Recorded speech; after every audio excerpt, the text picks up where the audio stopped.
Shalom, selamat pagi Bapak Ibu dikasihi Tuhan.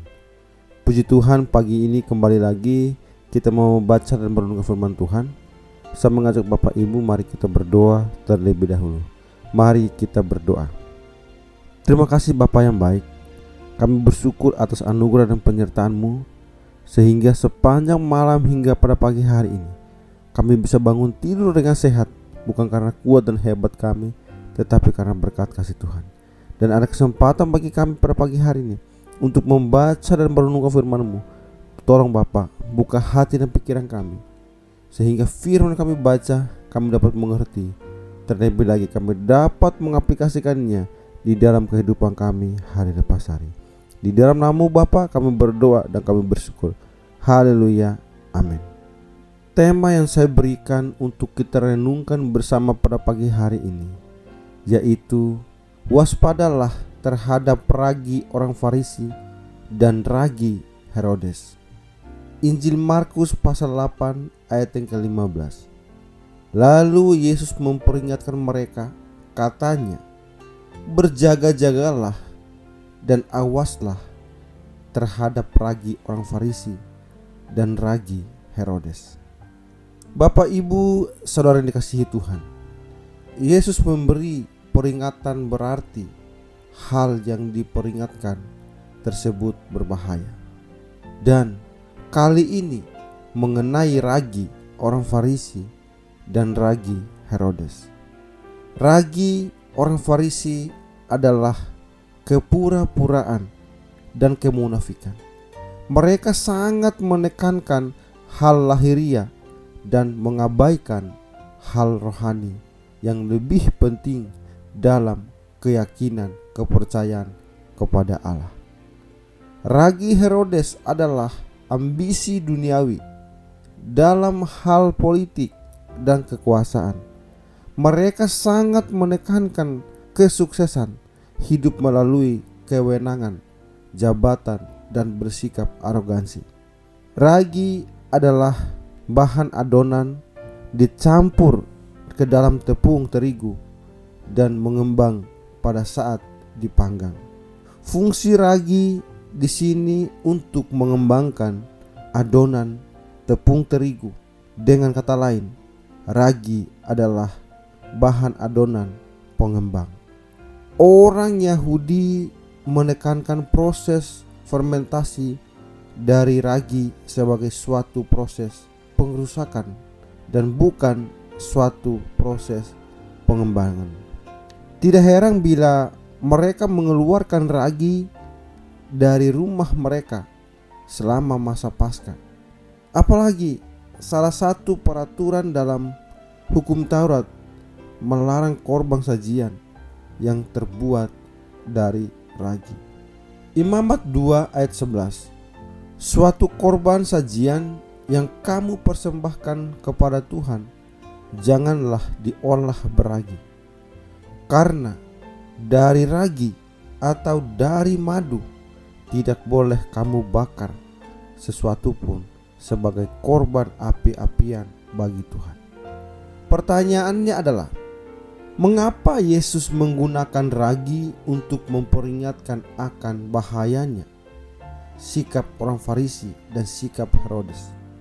Yesus menggunakan kata ragi dalam perumpamaan ini dari prinsip kerusakan moral tentang ragi Herodes dan ragi Farisi.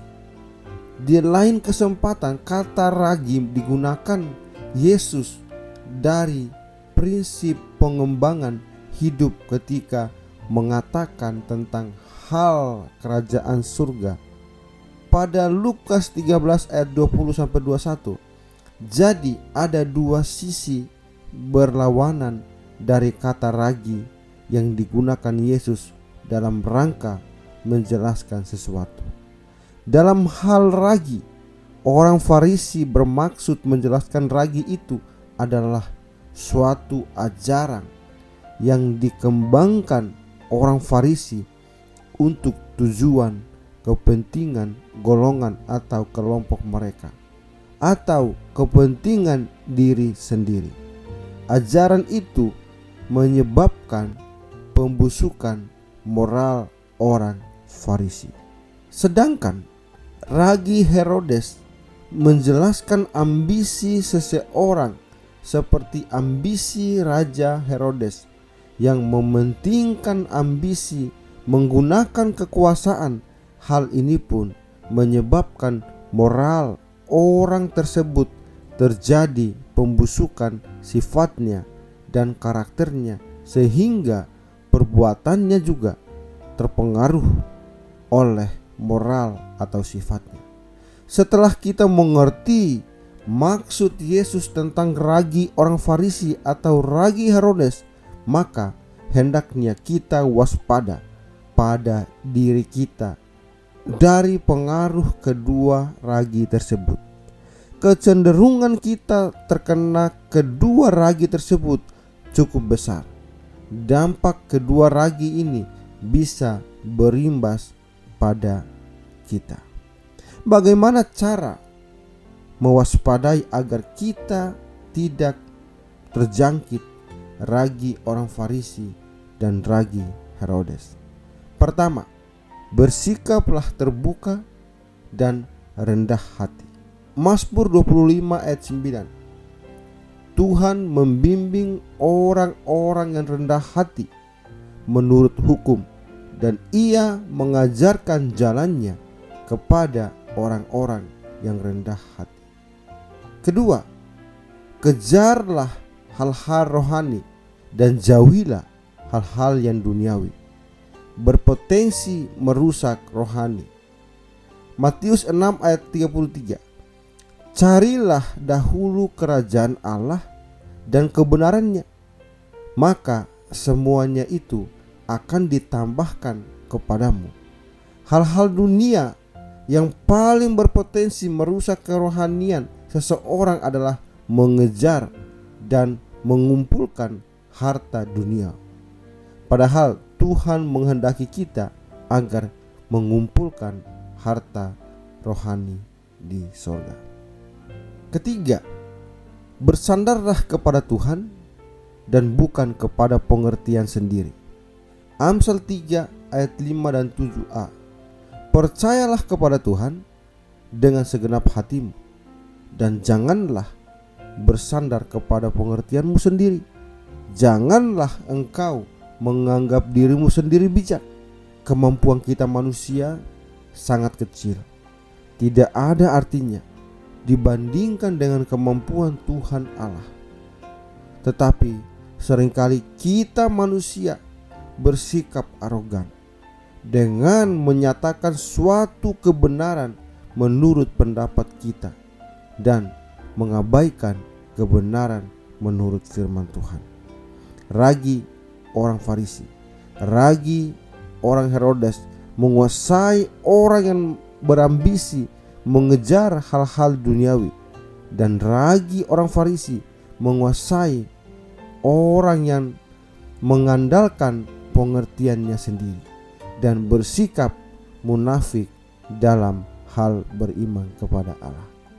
Bapak, Ibu, saudara yang dikasihi Tuhan, marilah sebagai orang yang hidup dalam Tuhan, orang yang mengandalkan Tuhan, mari kita serahkan seluruh kehidupan kita ke dalam tangan Tuhan. Biarlah hidup kita dipakai, digunakan oleh Tuhan untuk melakukan hal-hal yang baik, hal-hal yang benar di mata Tuhan. Tuhan Yesus memberkati. Amin. Mari kita berdoa. Terima kasih Bapa yang baik. Kami bersyukur kami kembali dikuatkan oleh kebenaran firman Tuhan.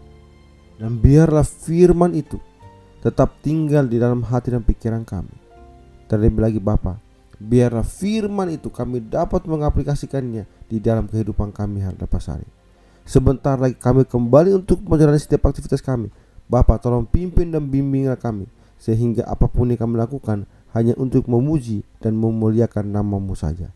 Di dalam nama-Mu Bapa, kami serahkan seluruh hidup kami ke dalam tangan Tuhan. Haleluya. Amin.